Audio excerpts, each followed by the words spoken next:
The next question is P4.1. Presented below are financial statements classifications for the statement of comprehensive income and the retained earnings statement. For each transaction or account title, enter the space provided a letter to indicate the usual classification. So we have classification statement of comprehensive income A, B, C, D, E. Then for retained earnings F, G, H, I. So you put the right alphabet into the spacing, okay, provided. So the transactions, the first one is unrealized holding loss on non-trading equities securities. Yeah, so remember, if it is unrealized gain or loss, it will be under other comprehensive income. So you write E alphabet, yeah, for the first transaction.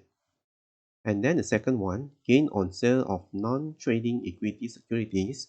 So it is already a gain, yeah, because we have already sold the equity securities. So it is under other income or expense. So C, okay. And then sales revenue, very easy. It is under revenue. So you put A, okay. And then loss on impairment of goodwill. So this is under other income or expense. So it is C. And then sales salaries accrued. So remember, if we have already accrued sales salaries, it is under the operating expense. Yeah, because when you accrue it, it will be debit sales salaries expense. And then number 6, net income for the period. So remember, net income will be additions to retained earnings. So it's G. Okay. And then loss on sale of investment. So again, if we have other income or other expense, usually is from gain or loss when we sell something. So this will be under C, other income or expense.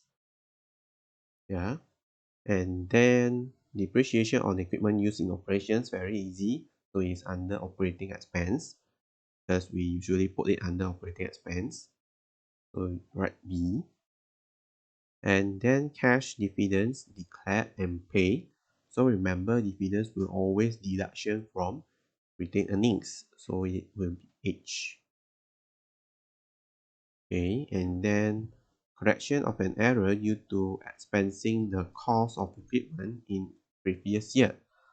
So if we have something error, yeah, remember we need to adjust it into our retained earnings. So it will be F, an addition or deduction from beginning balance. And then number 11, insurance gain on flood loss. Insurance proceeds exceed the carrying amount of assets destroyed. So what the insurance paid to us is more than the carrying amount or book value of the asset. So it will be gain for us. Yeah, so remember, if gain, it will be under other income or expense. So it is C. Yeah, and then the company has decided to stop production of its candy division and suffered a loss on the sale of this division. So this is very easy and is discontinued operations. Yeah.